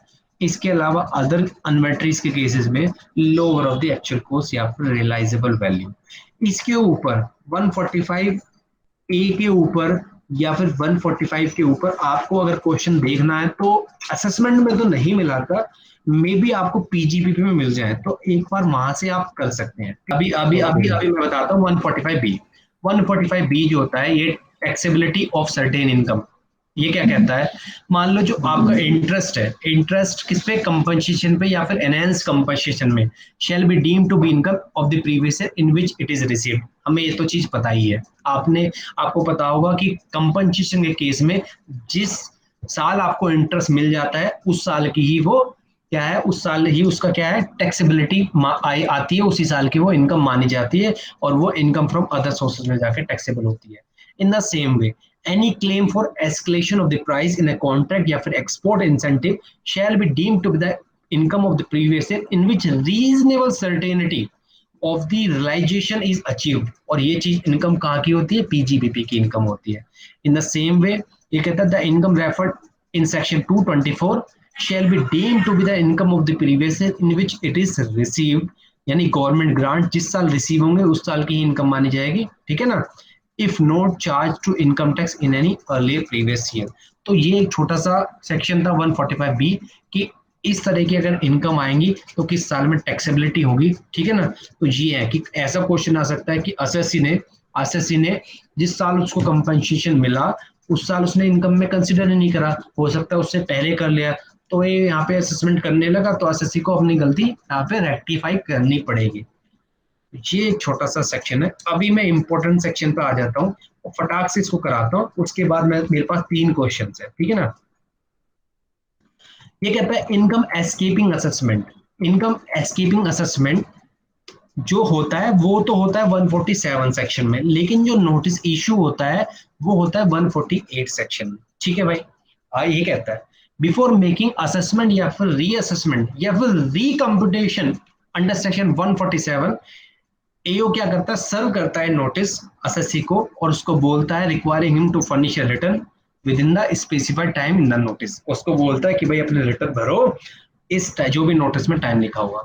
और जो ये एओ नोटिस देता है, ठीक है ना, इस नोटिस में ना वो रिकॉर्ड करता है रीजन फॉर डूइंग सो, यानी बिना मतलब एस्टिमेशन बेसिस पे वो इस नोटिस को भेज नहीं सकता जब तक उसके पास ठोस रीजन टू बिलीव जब तक नहीं है, ठीक है ना। रीजन होना चाहिए यहाँ पे इनकम एस्केपिंग असेसमेंट करने का, और रीजन जो है मेंशन होना चाहिए जो नोटिस इशू हुआ है अंडर सेक्शन 148 में, राइट। अच्छा, अब क्या है इंपॉर्टेंट चीज, if AO has reason to believe, अगर एओ के पास रीजन टू बिलीव है that any income chargeable to tax has escaped assessment for any assessment year, assess या फिर reassess such income and also any other income chargeable to tax which has escaped assessment and which come to his notice subsequently। कहना क्या चाहता है कि मान लो अगर एओ को नोटिस भेजना है 148 सेक्शन के अंतर्गत नोटिस भेजना है for doing the assessment under section 147 income escaping assessment करने के लिए अगर नोटिस भेजना है तो एसएससी के पास ईओ के पास सबसे पहले रीजन टू बिलीव होना चाहिए कि एसएससी ने कुछ इनकम एस्केप्ड की है और मैं उसका असेसमेंट या फिर रीअसेसमेंट करना चाहता हूं। दूसरी इनकम, मान लो असेसमेंट करते इनकम एस्केपिंग असेसमेंट करते समय अगर इसको कोई इनकम दूसरी फाइंड आउट हो जाती है, ठीक है ना, तो वो इनकम को भी क्या है कंसीडर कर लेगा ये और उसके ऊपर भी टैक्स लायबिलिटी कंप्यूट कर देगा। साथ ही साथ रीकंप्यूट करता है लॉसेस, कोई मान लो लॉसेस है उसका रीकंप्यूटेशन करनी है, डेप्रिसिएशन जो अलाउड हुआ उसके ऊपर कोई इशू आ रहा है या किसी और कोई और खर्चा है वो अलाउड हो रहा है उसके ऊपर कोई रीजन टू बिलीव है एसएससी को, ठीक है ना। तो यहाँ पे सारे केसेस में क्या है रीजन टू बिलीव होना चाहिए और असेसिंग ऑफिसर असेसमेंट या फिर रीअसेसमेंट कर सकता है।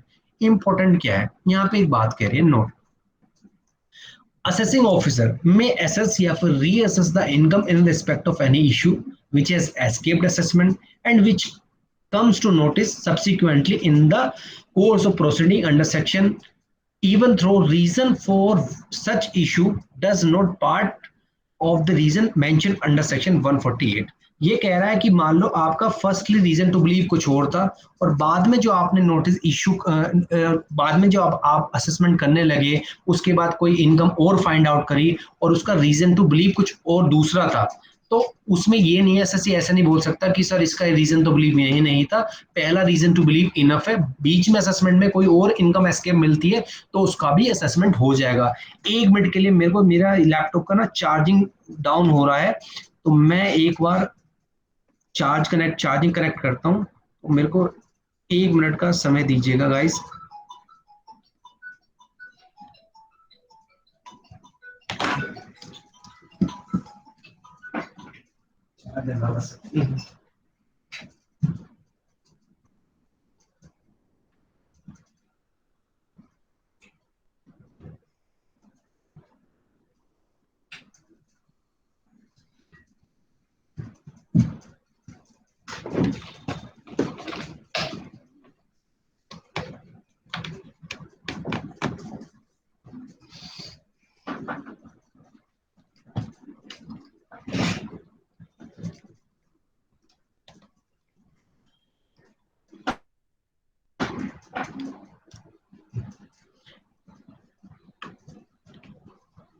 हाय, ठीक है ना? अभी ओके है ना? विजिबल है स्क्रीन मेरी? विजिबल है? कोई भी एक कंफर्म कर दो। ध्रुव तुम कर दिया करो जब भी मैं बोलूं, कोई भी एक। Yes sir, okay okay. Visible है। लैपटॉप डाउन हो गया था बिल्कुल, बस बच गया।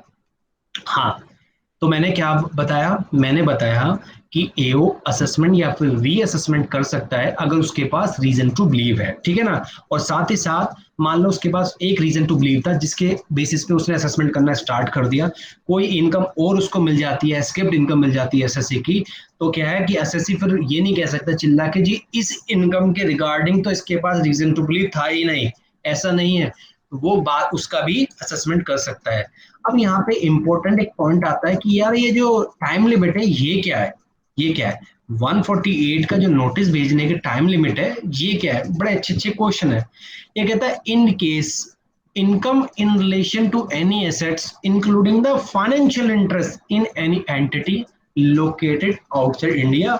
ये कहता है कि अगर एसएससी का कोई फाइनेंशियल इंटरेस्ट है किसी एंटिटी में जो लोकेटेड आउटसाइड इंडिया है, या एसएससी का रिलेशन है किसी एसेट से जो एसेट्स लोकेटेड आउटसाइड इंडिया है, तो उसके लिए 16 year from the end of the relevant assessment year, जो जिस साल का असेसमेंट हो रहा है जिस साल के लिए नोटिस, उसके पिछले 16 सालों तक का क्या है, आप क्या है केस खंगाल सकते हो। दूसरा, जहां पे अमाउंट एस्केप इन अमाउंट जो है कितना है, 1 लाख रुपए या उससे ज्यादा, तो वहां पे पिछले 6 सालों का, ठीक है ना, जो भी relevant 6 year from the end of the relevant assessment year, पिछले 6 सालों का। इसके अलावा नॉर्मली कोई भी दूसरा केस है तो 4 year from the end of the relevant assessment year. यहाँ पे एक इंपॉर्टेंट बात है, मान लो यहाँ पे फर्स्ट केस में ये जो ब्लैक लाइन गई है लिंक के लिए गई है कि मान लो AO want to send a notice to the authorized representative और agent of non-resident, तो क्या उसके लिए भी 16 साल का पीरियड होगा? आंसर इज नो, उसके लिए पीरियड होगा 6 ईयर का। किसके लिए? नोटिस भेजने का 148 का, ठीक है ना? यहाँ तक मेरी पीपीटी बनी थी। इसके बाद असेसमेंट का केवल एक 153 सेक्शन नहीं है, इसके अलावा सारे सेक्शन हमने कवर कर लिए। अब मैं 3 क्वेश्चन के लिए जाऊंगा सीधे सीधे आपके साथ स्क्रीन पे, ध्यान से सुनने का, ठीक है ना? 8, 9, 10, 11, ओके, 3 क्वेश्चन है, इंपॉर्टेंट है, बताना है, ट्राई करना है। ये कहता है, दिव्या से पूछूंगा, दिव्या एक्टिव हो जाओ, दिव्या एक्टिव हो जाओ। For facilitating expenditure resolution of the dispute relating to the international transaction involving the transfer pricing and the foreign companies, the Income Tax Act 1961 has provided for alternative dispute resolution mechanism. In this context, you are required to answer the following.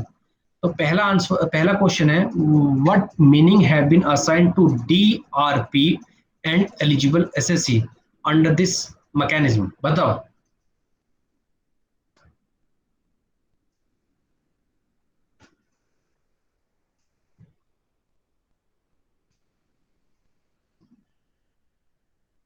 दूसरा question है, when can a grievance for the resolution be filed by the assessee. और third है, what evidence are being considered by the panel to redress the grievance of the assessee. Please Divya participate करोगे?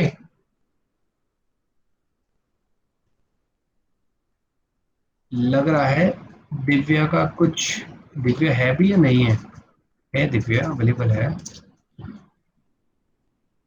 चलो मोहित आप बताओ please, question को ध्यान से पढ़ो। हेलो हाँ प्लीज प्लीज बताओ बताओ बताओ आराम से। सर, सबसे पहले पूछा गया है कि डिस्प्यूट रेजोल्यूशन पैनल होता क्या है। हम्म, तो सबसे पहले अपन ये बताएंगे कि डिस्प्यूट रेजोल्यूशन पैनल एक अथॉरिटी रहती है जो fast track resolution of matters के लिए बनाई गई है। बहुत बढ़िया, बहुत ही बढ़िया। और फिर सेकंड इन लोगों ने बोला है कि कौन लोग मैंडेटरी हैं। तो जैसा अभी आपने बताया था कि एक तो फॉरेन कंपनी और वेरी एक गुड, ऐसी जिसका असेसमेंट टीपीओ ने करा हो। बहुत बढ़िया, बहुत ही बढ़िया। सेकंड में अपन ये आंसर करेंगे। फिर थर्ड वेरी गुड। में उसने पूछा कि असेसी ग्रेवियांस कर सकता है क्या। तो बिल्कुल वो कर सकता है। सबसे पहले जो भी असेसमेंट होता है उसका पहले एक उसके ऊपर ड्राफ्ट ऑर्डर आता है और उसका ना वो दिन के अंदर अप्रूवल करता है, तभी जाके फाइनल ऑर्डर आता है। राइट राइट, और 9 महीने का time ये भी देता है डायरेक्शन देने में, और उसमें भी पूछता है अपॉर्चुनिटी ऑफ बीइंग भी देता है एसएससी को। तो ठीक है ना, अपने को उसके बाद यहाँ पे एसएससी को प्रायोरिटी दी जाती है, क्योंकि वो फॉरेन कंपनी और इंटरनेशनल ट्रांजैक्शन ऐसे होते हैं कि जिसमें हम इंटरनेशनल एसएससी उनको ज्यादा हम अपन तंग नहीं करना चाहते।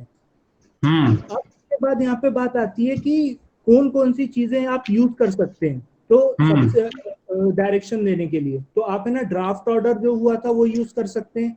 एसएससी ने कुछ ऑब्जेक्शन लिया था या जो उससे रिलेटेड मटेरियल एविडेंस थे जो एसएससी ने प्रोड्यूस करे थे या आपने एओ से मंगवाए थे, वो सारे आप वेरी गुड, कंसीडर कर सकते हैं। Very good. तो वेरी गुड, वेरी गुड, मुझे बहुत अच्छा लगा मोहित। मैं तुम्हारा नाम लिख रहा हूँ फिर से, आज की चॉकलेट का विनर लग रहा है मोहित ही होंगे। देखो दोस्तों, मोहित ने जो सुना उसके बेसिस पे आंसर करा और बहुत ही अच्छा आंसर दिया। एक्चुअली हमारे जो कॉन्सेप्ट है ना उसमें पूरा का पूरा आंसर छुपा हुआ है।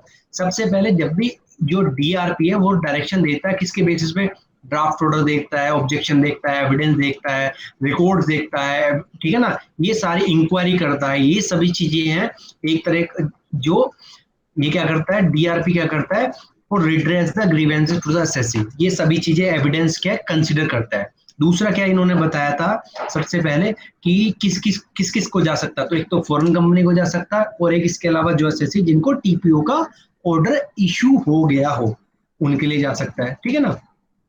ये आपको दो बात जो है इंपॉर्टेंट, ये आपको यहाँ पे याद रखनी है, ठीक है ना। और यहाँ पे बस एक लाइन एक्स्ट्रा ऐड की हुई है यहाँ पे कि जो डीआरपी है, ठीक है ना, ये 3 प्रिंसिपल कमिश्नर या फिर कमिश्नर ऑफ इनकम टैक्स का कंस्टिट्यूट मतलब एक बॉडी है जो इनको मिलके बनती है, ठीक है ना, और जो सीबीडीटी है वो इसका गठन करता है। ये एक छोटी सी बात थी, और बाकी जो प्रोसीजर हमने करा था अपनी क्लास में वही था पूरा का पूरा। तो ये क्वेश्चन थोड़ा सा इंपॉर्टेंट हो जाता है, इसको आप एक बार देख लीजिएगा। हाँ, एक क्वेश्चन है, ये क्वेश्चन है चंद्रभान के लिए, मैं एक बार चैट बॉक्स में देख लेता हूँ। वेरी गुड आशीष, आपने भी अच्छा बोला। चंद्रभान के लिए क्वेश्चन नंबर 3 स्क्रीन पे, examine critically in this context of the provision of this act can AO issue notice under section 148 to reopen the same assessment order on the same ground for which CIT has issued notice under section 263 of this act। कह क्या रहा है, कह रहा है क्या assessing officer issue कर सकता है नोटिस 148 का, 148 का मतलब इनकम एस्केपिंग असेसमेंट करने वाला। अच्छा, on the same ground for which CIT has issued notice under section 263, जिसके उसी ग्राउंड पे जिसके रिस्पेक्ट में सीआईटी ने नोटिस इशू करा हुआ है अंडर सेक्शन 263। बताओ बताओ बताओ बताओ बताओ। सर नहीं कर पाएगा इसमें वो, क्योंकि वो ऑलरेडी अगर सीआईटी, आईटेट, हाई कोर्ट या सुप्रीम कोर्ट के पास से पास हुआ है या वहाँ पेंडिंग है तो उसको वो लेकर नहीं जा सकता है 147 में। Very good very good very good. तो यहाँ पे चंद्रभान ने बड़ा प्यारा सा आंसर दिया छोटी सी लाइन में, आंसर इंपॉर्टेंट है, पास्ट टाइम में काफी क्वेश्चन रिपीट हुआ है। ये कहता है AO can not issue the notice under section 148, ठीक है ना, on the same ground for which the commissioner has issued notice under section 263, since the third provision of section 147 specifically provided AO may assess या फिर reassess an income which is chargeable to tax and has escaped assessment other than income involving matter subject to any appeal, reference or revision।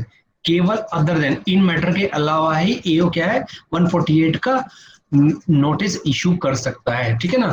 तो ये therefore if the income relate to the matter which is subject to revision, तो यहाँ पे 263 में क्या है, revision वाला matter है, तो इसके अगेंस्ट एओ नहीं जा सकता। एक बार देख लेना, और शायद आज का लास्ट क्वेश्चन है या फिर दोस्तों क्वेश्चन नंबर 11 जो है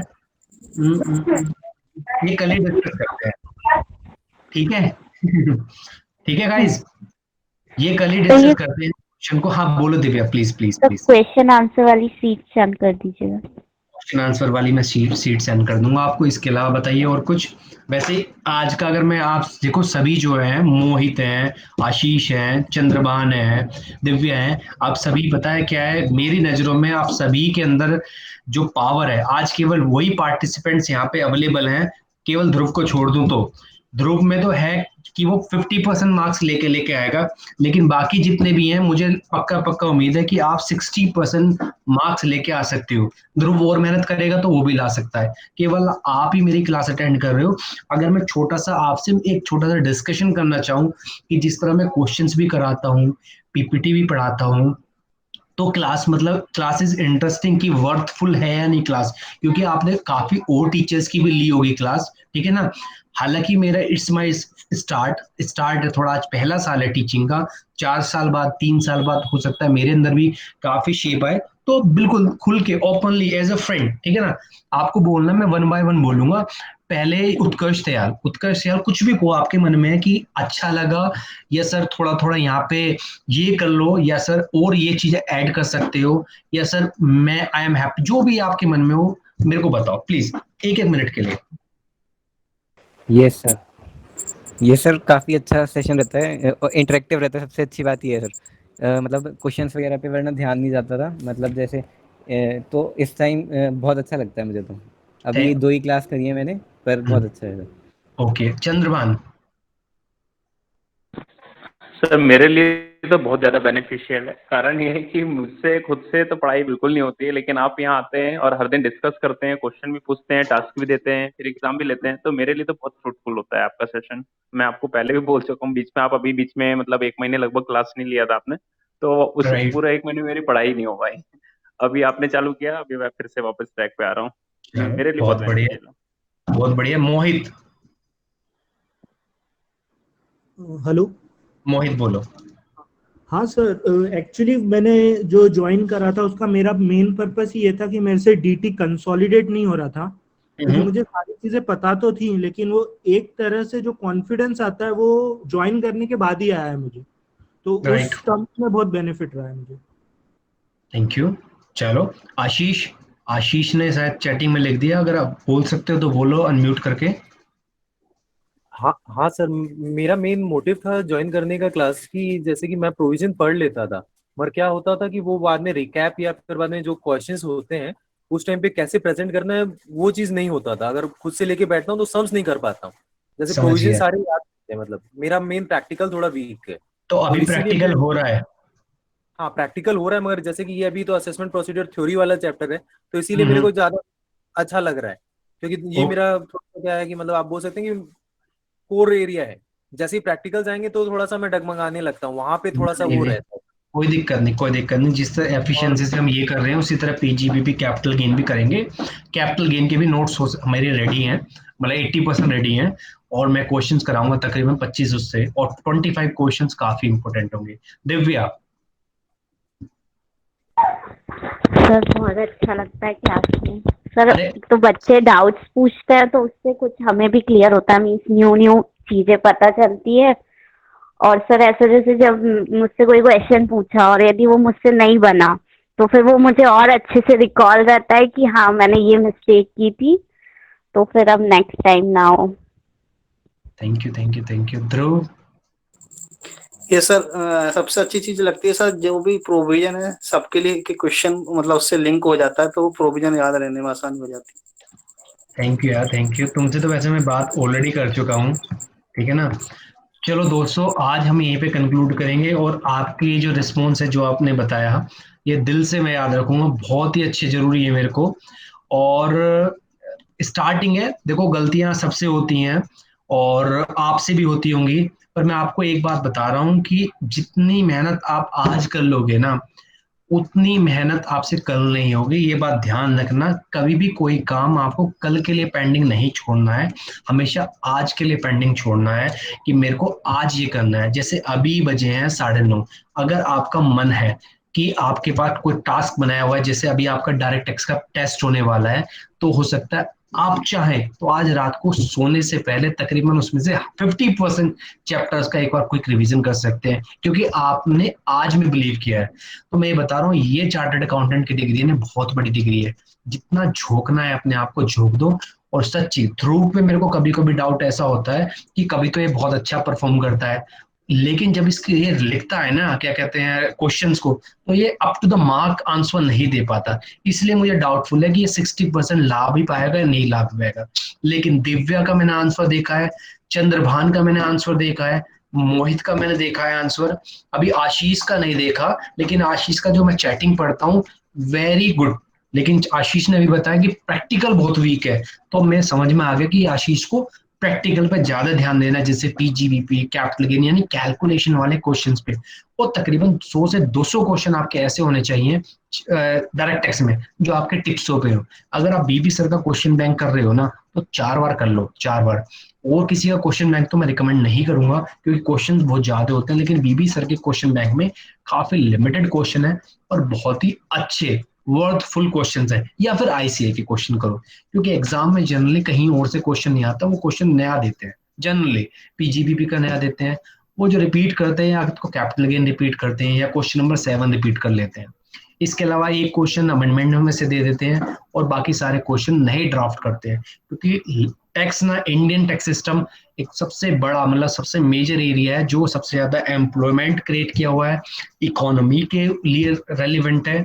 तो मैं आपसे यही कहूंगा कि अपने आप को पूरे के पूरे ताकत लगा के झोंक दो और आज में बिलीव करो। ठीक है ना। तो अभी बाय बाय कहेंगे, तकरीबन 10 बज गए। आज थोड़ा सा क्लास ज्यादा लंबा हो गया, 1.5 घंटा प्लान किया हुआ था, बट मुझे बड़ा मजा आया तुम्हारे पेशेंस देख के, तुम्हारे पार्टिसिपेशन देख के। Thank you very much, thank you thank you thank you. Now you can go for dinner. Bye bye bye bye bye bye.